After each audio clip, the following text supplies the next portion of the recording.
네, 두 번째로 찾아갈 곳은 청와대가 있는 3호선 경복궁역이었습니다.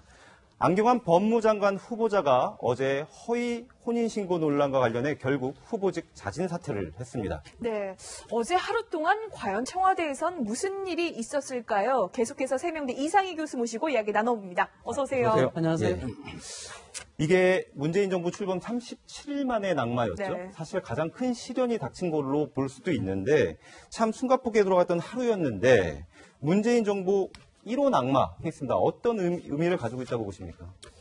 1호 낙마라는 그 측면에서 이제 인사청문회와 관련해서 그동안 문재인 대통령이 해왔던 어떤 얘기들 있지 않습니까? 100% 흥행 없는 사람이 어디 있겠느냐. 그래서 강경호 후보자라든가 정면 돌파에 대한 의지를 분명히 했습니다만은 이런 부분들이 실질적으로 여론에 상당한 문제점이 제기되면서부터 시작해서 안경환 후보자 낙마되기 때문에 이 부분에 앞으로 추가 인선에 있어서도 인사청문회에서도 상당히 문제가 될 수밖에 없는 그런 상황이 된다. 결국 여론 지지가 중요하다고 이야기했습니다만 여론 지지를 받지 못하게 되면 낙마할 수도 있다라는 것을 이제 이야기하는 것이 되겠죠. 네. 임수정 앵커가 청와대 출입을 하고 있어서 어제 하루 종일 얼마나 긴박하게 청와대가 돌아갔는지 잘 알고 있을 텐데요. 저희가 시간대별로 한번 좀 정리를 해봤습니다. 오전 7시에 한 조간신문의 인터넷판에 청와대 관계자 인터뷰 기사가 7시에 실렸고요. 11시에 안경환 장관 후보자가 기자회견을 열었습니다. 오후 들어서 6시 30분부터 청와대 관계자가 두 차례에 걸쳐서 백브리핑이라고 하죠. 그 브리핑을 했고 8시 40분에 결국 안경환 장관 후보자가 법무부를 통해서 사퇴하겠다라고 이렇게 밝혔습니다. 그런데 어제 가장 먼저 전날 밤에 나갔던 이 7시에 청와대 관계자 인터뷰 기사를 보면 이런 이야기를 합니다. 예전에는 남녀 이혼 시에 혼인 전력을 숨겨주려고 혼인 무효 소송을 활용하기도 했다. 이 상황에 대해서 안 후보자가 직접 설명을 할 것이다 라고 얘기를 했거든요. 근데 저 얘기를 보면요. 뭔가 안 후보자에 대해서 배려하는 듯하고 두둔하는 듯한 그런 뉘앙스가 풍기거든요. 어떻게 보셨습니까? 그렇죠. 이게 저도 처음에는요.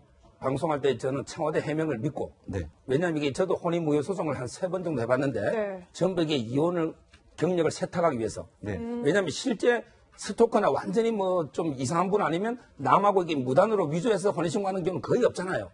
대부분 이게 그 같이 살다가 이제 이혼을 하는데 애도 없고 하니까 야 그러면 이혼 경력 나오면 안 좋으니까 혼인무효로 끝내자. 이렇게 하기 때문에 저도 그 3번이나 그런 재판했기 때문에 청와대 해명을 믿었는데 근데 바로 본인이 사실대로 이게 내가 도장을 찍어서 위조해서 했다.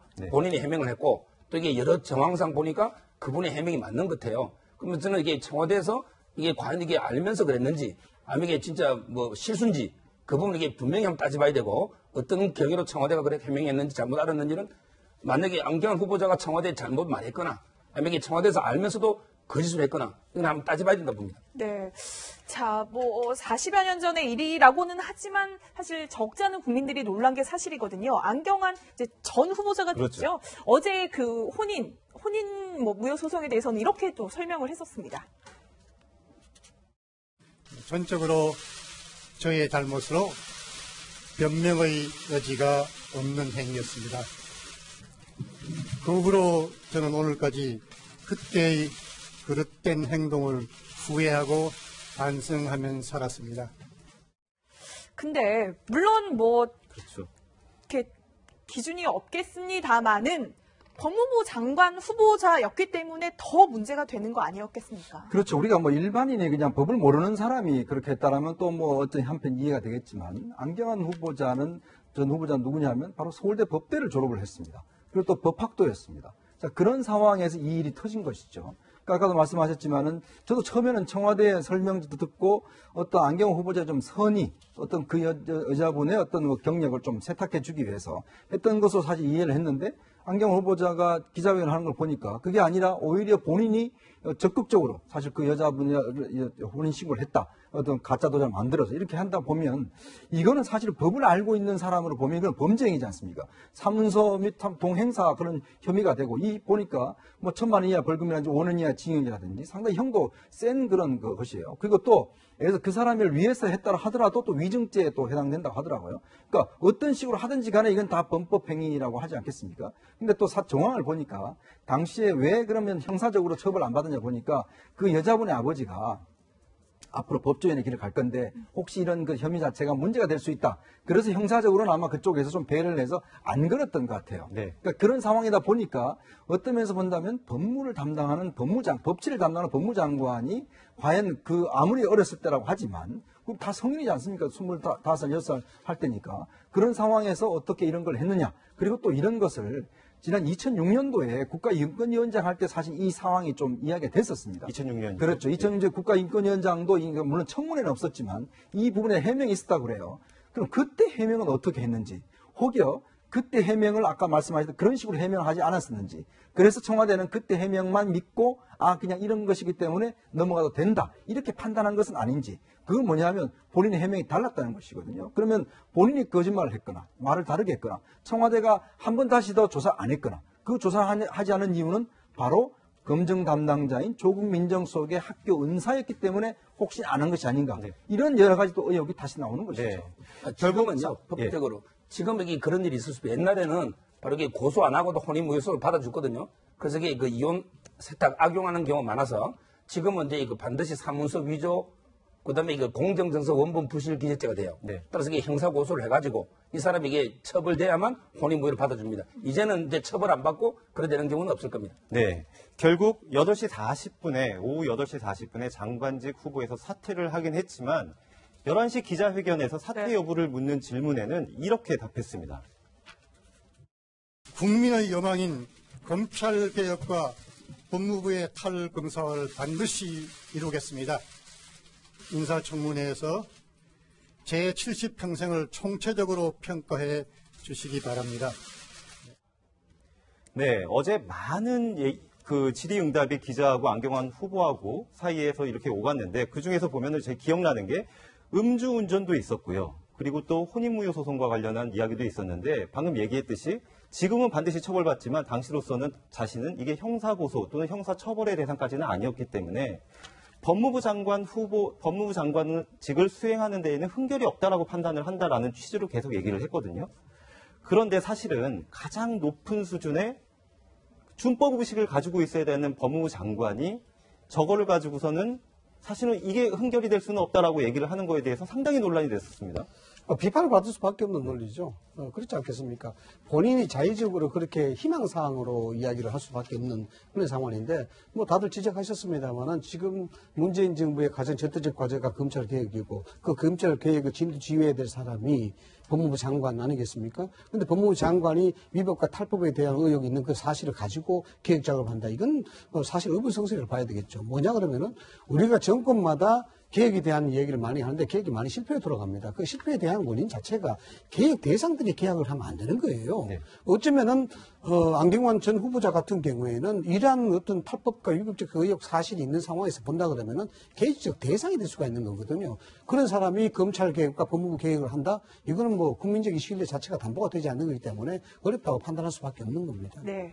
자, 그런데 이렇게 몰래 동의를 받지 않고 혼인신고를 한 점도 잘못이지만 이 혼인신고를 했을 때 정황을 또 저희 채널A가 단독 보도를 했는데 이것도 전 좀 황당하더라고요. 그러니까 저도 이 내용을 알고 보니까 이제 채널A가 이제 보도를 하는 내용을 보면 사실 그때 이제 여성분의 어머님이 이제 갑자기 돌아가셔서 좀 경황이 없었던 그런 상황에서 그리고 또 이 안경환 후보자가 그 집을 찾아가 좀 행패를 부렸다는 거예요. 이제 그러면서 이제 아버지가 이제 상당히 그런 문제에 대해서 상당히 안 좋은 감정을 갖고 있었는데 그렇게 해서 이제 그 갑작스러운 상황에서 혼인신고를 갑작스럽게 했다는 것이죠. 그러니까 경황이 없는 상황에서 혼인신고가 되다 보니까 당연히 그 여자분도 반발할 수밖에 없었고 그래서 그 아버지도 이제 해서 이제 그 소송을 했지 않습니까? 그런데 문제는 그렇다면 이 나중에 좀 이야기가 이렇게 어떤 본인의 어떤 행위에 대해서 나중에 30년 지난 다음에 국가인권위원장 시절에 그때 처음으로 그 아버지한테 사과를 했다는 것이에요.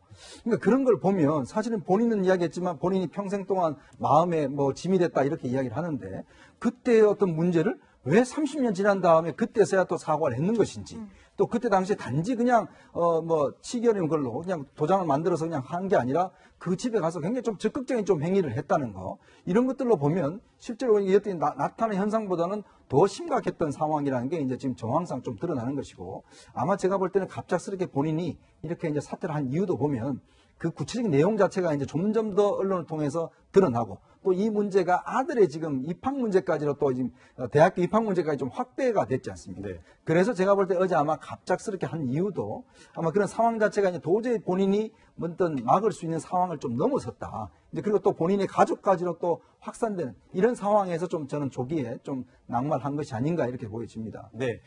이런 이유들 때문에 결국 오후 8시 40분에 안경환 장관 후보자가 법무부를 통해서 기자들한테 문자 메시지를 통해서 사퇴 의사를 밝혔는데, 문제는 그 전후에 보면은 이 사실 혼인무효 소송과 관련된 사실을 두고도 청와대하고 말이 좀 달랐습니다.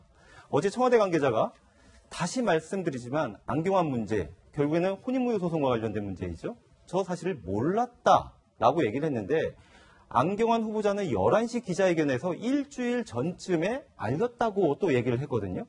그런데 다시 이거에 대해서 청와대 관계자는 왜 그렇게 말했나 설명할 수가 없다, 이렇게 얘기를 하고 있어요. 이게 있을 수 있는 일입니까? 일반적으로 생각할 필요가 있을 것 같습니다. 청와대에서 이 사실을 알고 있었다라고 이야기한다 그러면은 이 파장이 크게 일겠죠. 알고 있으면서도 불구하고 이에 대해서 문제의식을 삼지 않았다라는 것은 결국 인명 강행을 할 수밖에 없는 그런 입장이었다. 그렇게 되면은 이런 흠결이 있음에도 불구하고 국민적인 그 이해관계를 구하기보다는 청와대 일방적인 독촉의 인선을 한 그런 어떤 공격을 받을 수밖에 없죠. 그래서 뭐 어떤 진이 어떤지 모르겠습니다만 청와대 입장으로서는 이 상태에서는 이 사실에 대해서 인지하지 못하고 있다라고 보는 것이 효과적이라고 봅니다. 그다음 두 번째, 이 부분에서 안경환 전 후보자 같은 경우에 일주일 전에 이야기를 했다고 합니다. 그런데 이 상식적으로 본다면 이야기하는 게 맞아요. 왜냐 그러면 국가인권위원장 당시에도 검증을 했을 겁니다. 공개적인 인사청문회 안 했습니다만 검증할 당시에 이 부분에 대해서 많은 설명을 했을 거예요. 그래서 이 문제가 앞으로 상당한 결격 사유가 될 수 있다는 부분도 본인이 인지하고 있다. 그러면 이 문제를 청와대가 알아야 된다라고 설명을 했을 겁니다. 설명했는데 그 설명을 어떻게 했는지 모르겠지만 청와대 입장에서는 이 문제에 대해서 크게 심각성을 안 가질 수도 있다라는 겁니다. 예를 들어서 좀 착시 현상의 말을 갖고 있는 부분이 있거든요. 인사검증을 할 때 인사검증 실무자들이 사실상 과거에 있는 것보다는 최근에 있는 것을 주로 많이 검증을 합니다. 그 부분이 손쉽게 검증할 수 있기 때문에 그렇습니다. 이런 어떤 실무적인 특성도 기인한 바가 있고요. 그 다음에 이 사실을 과연 뭐 다른 쪽에서 인지하고 있을까에 대한 나이반 의식도 또 존재를 할 수가 있습니다. 네. 그리고 뭐 조국 수석의 뭐 어떤 형태인지 모르겠지만 좀 이 부분은 여론에 던져보고 반응을 보자라는 어떤 그런 가능성도 있었을 것이고, 그래서 저는 결론적으로 이야기하자 그러면은 안경환 전 후보자가 청와대에 이야기했다는 사실은 맞을 것 같고요. 맞을 것 같고 청와대가 여기에 대해서 인정을 하지 못하는 부분도 좀 이해가 될 수가 있다라는 그런 생각을 좀 합니다. 네. 그러니까 이제 청와대는 제가 오늘도 통화를 해봤더니 안경환 후보자가 그 일주일이라는 시점은 좀 헷갈린 것 같다. 이제 분명히 민사적인 부분이었기 때문에 뭐 이혼했다는 정도는 알았지만 이제 세세하게 캐묻지는 않았다는 거예요. 아주 오래된 일이라서. 그런데 지금 이 혼인 이야기도 문제지만 그 안경환 후보자 이제 저서 관련된 내용이 계속 논란이 됐잖아요. 그 부분도 사실은 이게 검증의 대상에서 좀 빠지는 건지 사실 좀 궁금하더라고요. 뭐 이미 이게 사퇴했으니까 뭐 괜히 이게 다시 뭐 언급하기 좀 그렇긴 하지만 제가 보기에 저서도 자꾸 악마적인 발췌 편집이라고 해명하잖아요. 근데 이 편집이라는 건 악마적인 허구는 아니잖아요. 뭔가 이게 근거가 있는 걸 물론 그 부분에게 강조하다 보니까 편집이 될 수 있지만 얼마든지 옛날에 문창극 총리부자도 그랬던 강연 중에 일부만 떼서 이게 다 검증하지 않습니까? 네. 그렇게 본인이 그걸 감안해서 일부라도 이게 오해되는 표현을 안 써야지. 물론 이게 제가 전체 책을 다 본 건 아니지만 저는 이게 그 부분을 봐도 분명히 내용에 문제가 있다 보입니다. 네. 그런데 이 저서 같은 경우에도 일일이 다 볼 수 있겠느냐라고 이렇게 물어보고 있는데, 사실은 인사검증할 때 한 200문항 정도씩 자기 검증서죠. 네. 검증을 하잖아요. 그렇죠. 그런데 저런 표현들, 지금 저렇게 자신이 전체적인 맥락은 저게 아니지만 저런 표현들이 문제될 수 있다라는 거를 추가적으로 더 검증했어야 되는 거 아니냐라는 당연히 추가적으로 검증을 해야죠. 지적이 있습니다. 뭐냐 그러면은 방금 뭐 변호사님께서도 이야기했습니다만 저게 이제 악마의 발췌다 이렇게 이야기하는 쪽이 있고, 또 인용 그 자체가 의식의 발현이기 때문에 그 인용에 대한 어떤 부분이 있다 그러면 그 사람의 인식 자체를 오해를 해야 된다라는 그런 인식도 있습니다. 궁극적으로 보자 그러면은 이 보편적으로 타당하냐 타당하지 않느냐에 대한 기준으로 봐야 되는 것입니다. 고위공직자 검증에서 이런 사례가 상당히 많이 나오는데요. 그때마다 우리가 면밀하게 주안점을 갖고 봐야 될 부분이 과연 이 부분이 나갔을 때 보편적 상식으로 이해될 가치냐 아니냐 이렇게 보는 것입니다. 그래서 전후의 맥락의 문장이 다 있다 하더라도 거기서 인용된 그 어떤 문장 자체가 이것이 파장이 됐을 때 이것을 국민들한테 다 전체적인 맥락을 이해해달라는 이 자체가 강제성이 있는 겁니다. 그래서 인용에 대한 부분이 문제가 됐다 그러면 정말 이게 보편적으로 가치가 있는 부분 같으면은 상식적으로 용납이 되지만은 이런 부분들은 안경환 전 후보자의 얘기 자체는 일반인들이 이야기하기 힘든 인용들이거든요. 그런 인용들을 가지고 보편적으로 이해해달라고 이야기하는 것은 좀 문제가 있고 또 검증에서도 그런 문제적 사유가 있으면 사실상 이 부분은 문제가 있다라고 인식을 하는 게 통상적입니다. 네. 그런데 이제 청와대에서는 사실 이제 안경환 후보자가 조금 버텨주면 청문회까지도 갈 생각이 있었던 것 같아요.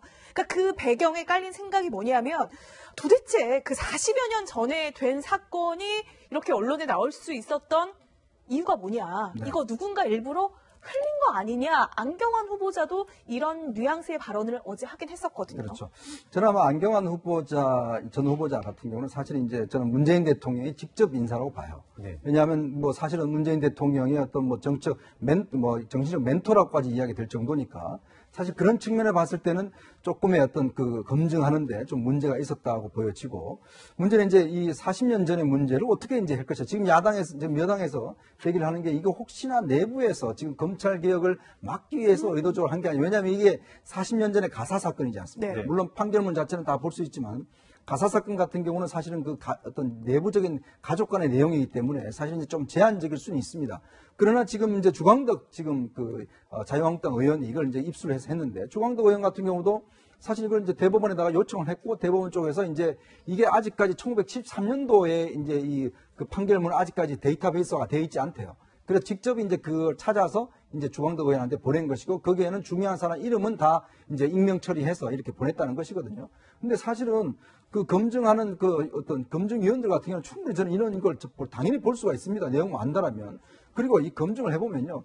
호적 등본이나 이걸 쭉 해보면 이제 이혼에 대한 경력이 좀 나오지 않습니까? 그러면 그거에 대해서 의심을 좀 가지면 저희 기자도 마찬가지죠. 뭔가 단서가 있으면 파헤쳐 보는 게 당연한 거 아니겠어요? 근데 지금 상황에서 이 문제를 가지고 이건 누가 줬냐 이걸 가지고 사실 문제 삼는다는 것은 저는 이게 더불어민주당 의원들에게는 제대로 된 자세가 아니라고 봅니다. 사실 이 내용 자체를 문제로 놓고 봐야지 그러면 그거 같은 밝혀낸 사람들 보고 저거 뭔가 의도가 있는 것이 아니냐 이런 식으로 바라본다는 것은 오히려 본질을 좀 흐리는 그런 것이 아닌가 저는 생각이 듭니다. 네, 민병두 더불어민주당 의원이 바로 이렇게 얘기했죠. 나도 36년 전 내 사건 판결을 구하기가 힘든데 적폐 세력이 개입했다면 좌시해서는 안 된다라고 얘기를 했고요.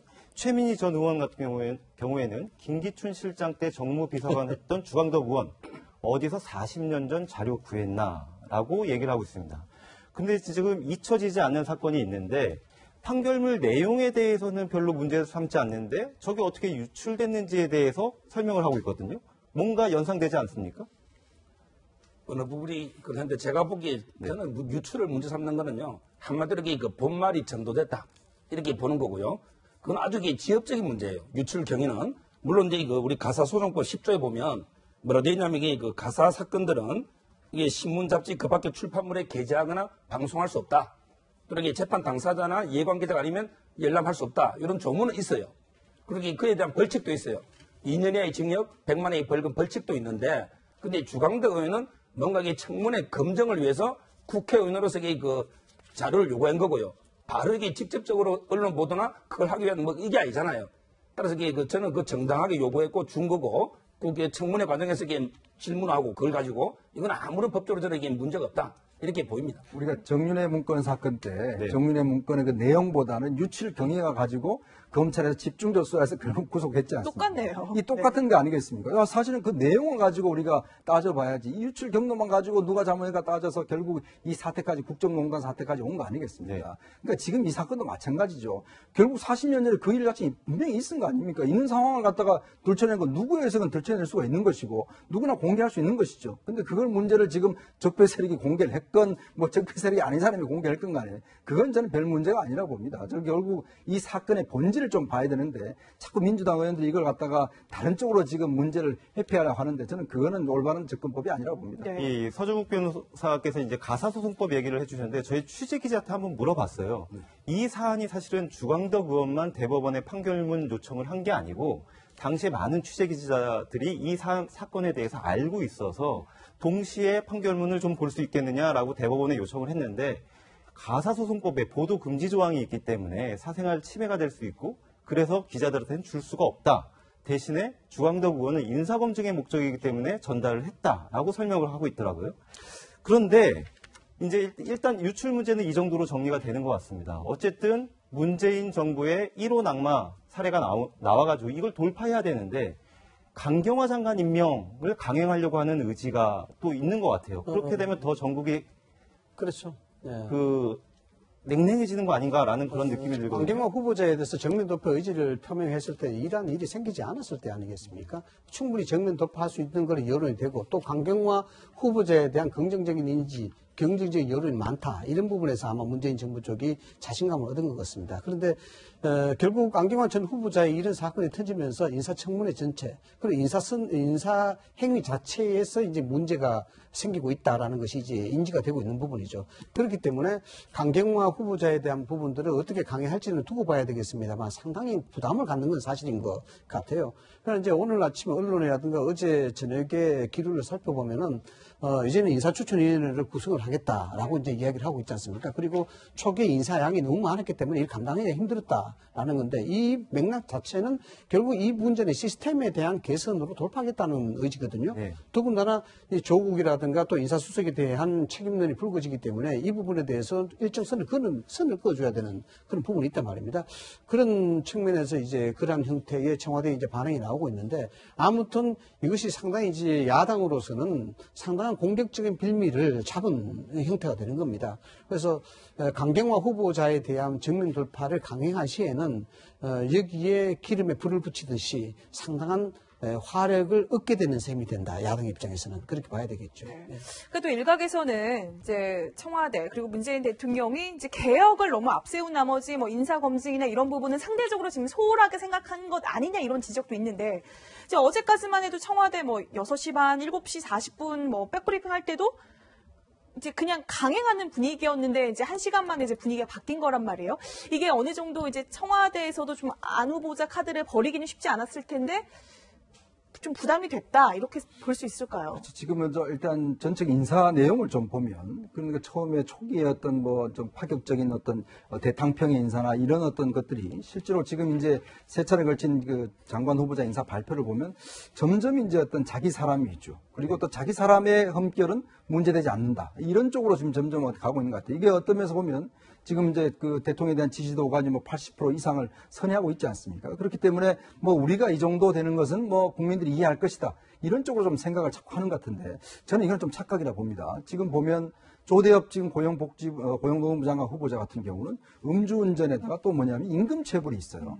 이게 뭐 임금체불은요. 지금 그 해당 부서의 가장 핵심적인 사안입니다. 네. 그 어떤 면에서 보면 고용노동부가 해결해야 될 핵심적인 사안인데 문제는 그 장관 후보자가 그게 지금 걸려있는 사람이에요. 자, 그리고 보십시오. 김상곤 지금 교육부 장관 후보자 같은 경우에 교육부에 지금 제일 적폐가 뭐냐면 바로 논문 표절입니다. 네. 지금 교수들의 논문 표절, 이거 지금 엄청난 심각한 문제거든요. 그런데 그걸 혁파해야 될 지금 교육부 장관 후보자가 본인이 논문 표절 의혹을 받고 있어요. 자, 그러면 다른 그거 하는 사람들이 그러면 개혁의 대상인 사람들이 개혁의 주체가 아니 당신은 뭐냐 이렇게 하면 어떻게 이야기를 하겠다는 것이죠. 지금 또 국방부 장관 후보자 같은 경우에 방산업계 지금 비리를 척결해야 되는 가장 큰 목표지 않습니까? 근데 이분은 현역 제대하고 난 다음에 방산업체 고문으로 1년 동안 취직하면서 수억 원대의 고문료를 받았어요. 그럼 이건 어떻게 해석해야 됩니까? 자, 그러면 문재인 대통령이 지금 뭔가 적폐와의 청산, 그리고 개혁을 이야기를 하고 있는데 그 앞장서야 될 주체들이 다들 문제가 있는 사람이라면 이건 아닌 것이 아닙니까? 그러니까 그러면서 볼 때는 문재인 대통령이 좀 인사 문제에 있어서만큼은 정말 내 사람은 괜찮다. 이런 좀 의식은 좀 버려야 될 것 같아요. 내 사람도 계속해서 의심을 가져보고 문제도 이 사람이 그동안 수십 년 동안 나를 도와줬지만 그러나 이 사람도 문제될 수 있다는 것을 한번 좀 생각해봐야 될 단계가 아닌가 저는 그렇게 생각이 듭니다. 네, 문재인 대통령이 안경환 장관, 법무부 장관을 후보자로 지명했을 당시에는 아마 이 검찰 개혁에 대한 요구, 그리고 법무부의 탈검사화에 대한 요구, 이런 기대가 굉장히 컸을 거라고 생각을 합니다. 근데 지적해 주셨듯이 사실 그런 부분에 대해서 많이 미흡했기 때문에 자진 사퇴를 하는 이런 사태까지 이제 흘러가게 됐는데, 문제는 그러면 누가 검찰 개혁하고 누가 법무부의 탈검사를 주도할 것이냐, 후임 장관 인선 문제가 나오거든요. 어떻게 생각하십니까? 저는 이게 검찰 출신은 개인적으로 반대입니다. 왜냐하면 이게 검사 동일체의 원칙이라는 게 있어요. 검찰은 뭐냐면 이게 검찰총장을 정점으로 해서 상명하복의 피라미드식의 어떤 유기체적인 하나의 조직으로 한마디로 이게 한 가족이다. 이런 의식이 상당히 강해요. 따라서 이게 자체적인 개혁, 제가 보기에 셀프 개혁은 상당히 어렵다. 그러면 예. 지금 다시 하마평 나오는 뭐 박영선 의원이랄지 박범계 의원이랄지 정치인 출신 법무부 장관은 어떻습니까? 그래서 이게 비검찰 출신이 저는 두 부류가 있다 봐요. 네. 하나는 이게 안경원처럼 법대 교수나 아니면 이게 재야 변호사 이런 분이 한 분 있고요. 그다음에 옛날에 강검실 박범계처럼 아예 판사 출신 검사 이런 분도 있고, 그다음에 가장 극단적인 박영선 의원처럼 아예 법조인이 아닌데 법사위원 했지만 네. 아예 이런 극단적인 것도 있는데, 제가 보기에는 이게 너무 아예 법조 경력이 없으면 계획도 잘 모르니까 그냥 이게 재야 변호사 중에 덕망 있는 분이나 또는 이게 뭐 법대 전공한 교수나 이런 분들이 저는 적임자가 아닌가 이렇게 보입니다. 그런데 이제 서정욱 변호사 의견은 그렇지만 또 한간에는 이런 얘기도 들립니다. 이게 어떻게든 인사청문회를 돌파하는 것 자체가 굉장히 어렵기 때문에 그래서 현역 의원들 중에서 고를 수 있지 않겠느냐라는 그런 관측도 있거든요. 그렇죠. 뭐 현역 의원 불패가 이번에도 역시 이어졌고, 뭐 김현미 의원 아직 이제 청문회 보고서가 채택이 안 됐지만 아마 결국 이제 이렇게 문재인 대통령이 이제 두 가지 선택을 놓고 고민할 겁니다. 자, 이런 상황에서 더 세게 밀어붙이자. 예를 들어서 민변 출신의 어떤 변호사를 정말 센 사람을 하나 더 임명을 해서 더 돌파를 하든가, 아니면 이제 그 의원 출신을 해서 좀 그래도 이제 인사청문을 좀 쉽게 통과하든가. 지금 왜냐하면 사실은 이 문제뿐만 아니라 지금 첩첩산중이지 않습니까? 저는 그렇기 때문에 아마 문재인 대통령이 현역 의원들 좀 고민할 가능성도 저는 높다. 그쪽 비중도. 왜냐하면 사실은 지금 청문회를 통과해서 빨리 안정시킬 필요가 있으니까 좀 거기에도 저는 무게를 두지 않나 싶습니다. 네.